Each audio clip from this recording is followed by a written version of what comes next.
90 seconds and counting. The 51L mission ready to go. In Los Angeles, where it is 3 hours earlier than... This is a special report from Channel 4 News. Good morning, I'm Ken Shocknick, and Space Shuttle Challenger is just a few seconds away from blasting off from the Kennedy Space Center near Cape Canaveral, Florida. Let's take a look right now. 7, 6, we have main engine start, 4, 3, 2, 1, and liftoff. Solid rocket boosters kicking in. 25th Space Shuttle mission, and it has cleared the tower. This shuttle mission will launch, my God, 1 minute 15 there's been an explosion. Velocity 2,900 feet per second, altitude 9 nautical miles, downrange distance 7 nautical miles. This is not standard. This is not something that is planned, of course. I can see a solid rocket booster has broken away from Shuttle Challenger. That's what you're looking at in the middle of your screen. I cannot see the shuttle itself. In 1986, the Shuttle Challenger exploded about 74 seconds after takeoff, killing all 7 astronauts inside. Or did it? It turns out that 6 of the 7 are still alive and kicking today. Ellison Onizuka claims to be his identical twin brother, Claude. Yeah, I've got an identical twin brother, Claude, too. The Challenger pilot, Mickey Smith, hasn't even bothered changing his name. He's now Professor Michael J. Smith of University of Wisconsin. Now, Krista McAuliffe was a bit of a sneaky one. She was the Challenger payload specialist, quite famous for being a teacher. It turns out during her astronaut days she was using her middle name, Krista, and now she goes by her first name, Sharon, and she's a Syracuse law professor. The Challenger commander, Francis Richard Scobie, is now Dick Scobie, which sounds like a rather unpleasant disease, CEO of Cows in Trees Limited. Judith Resnick, the Challenger mission specialist, again hasn't even bothered changing her name. She's a professor at Yale Law. And finally, Ronald McNair, another Challenger mission specialist, claims to be his identical twin brother, Carl McNair. What are the odds? Part of the team, even though she was not a trained astronaut. She knows where we're going to be standing, how busy it's going to be, where she can help, where we need our space, and she has learned an awful lot and become a team weird lady with scale and swords and blindfolds, or Grecian goddess, or warrior princess, or whatever it is. What makes it legible? And so one of the questions in the book is to puzzle about both its history and the legibility of this, which is a marker, and of course this local county court. Welcome to Feed Your Mind. So with this evidence of the space shuttle that blew up, the Challenger space shuttle from 1986, well, you just saw live footage of it blowing up and the astronauts dying. And I even have statements from NASA on how the crew died.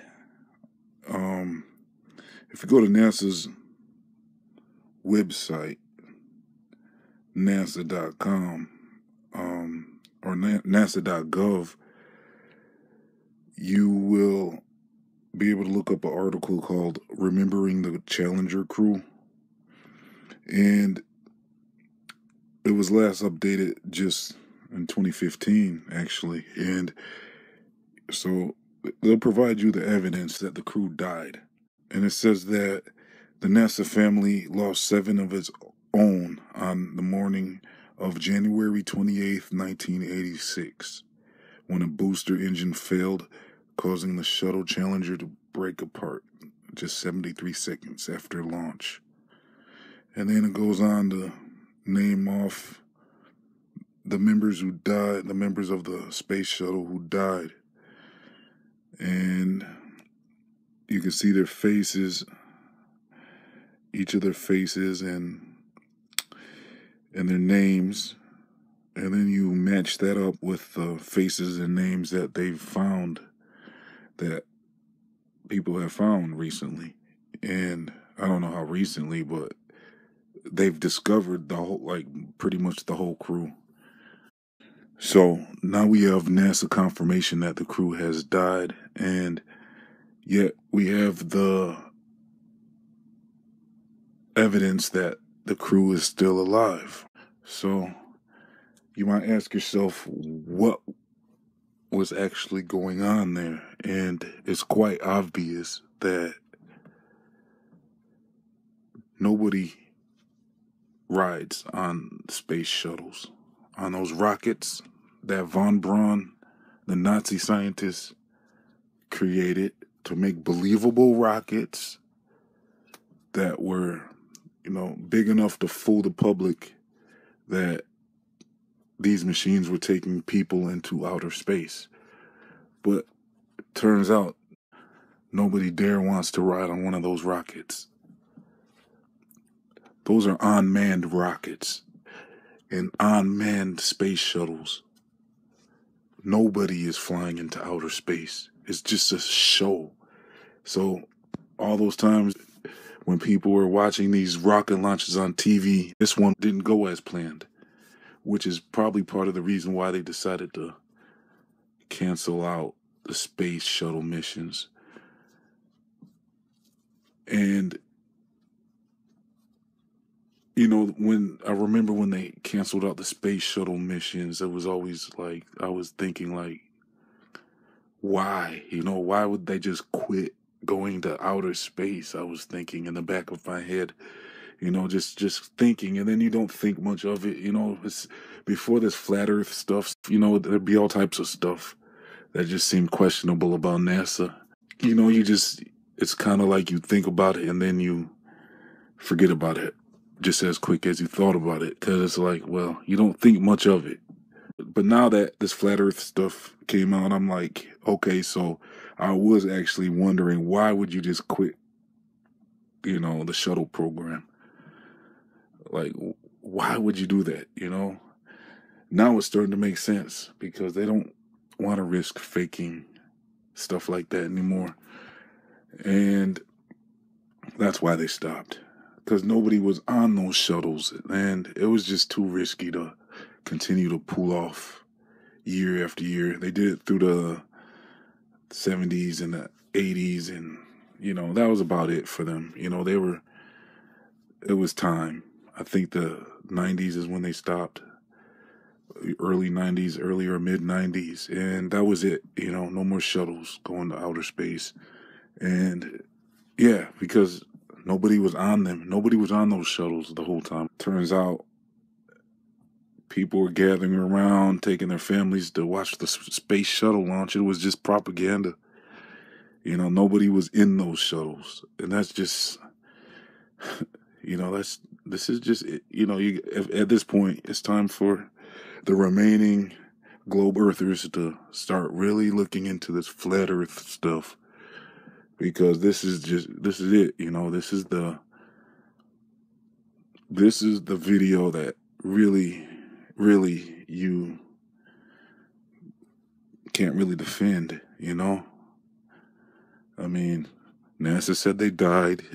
Turns out they're not dead. Well, what's left but to conclude that nobody rides space shuttles into outer space. And all that money we've been spending on NASA, and we got all these, social issues that we could have been solving for these years. Instead, NASA's been showing us, taking our money and putting on a theatrical show for us. This is definitely proof that nobody's been to space. And then you add this with CNN just recently slipping that, oh yeah, nobody's been to space in 40 years. All of the overwhelming evidence that no one's been to the moon. All the phony CGI images of the Earth. All those pictures that everybody thought was real. Day after day, there's the latest space news about Mars and all this stuff. It's just to keep you set on a lie. So in the near future, I'll be releasing more videos, you know, because I keep getting the question, why did they fake space? And if, you know, well, part of the reason is because they wanted you to believe that you used to be an animal, you know, you're an insignificant accident that evolved, and now you're a human being, but everything's just some big accident, and life has no meaning to it. That's basically kind of, you know, the idea of what they wanted to present to mankind. And you know, a lot of people fell for it. I guess most people fell for it. And it was the great deception. Space was the great deception. And it was for reasons that makes a lot of sense once you start thinking about it, why they would do this. It was to hide who you are, who you really are, and what we are as human beings. You know, our true story of what we are and how we came to be has been hidden from us. You know, they want you to think something else. Well, we'll save the rest of that for another video. Thank you for tuning in. This has been another episode of Feed Your Mind and another Flat Earth proof. They're faking space to hide Flat Earth.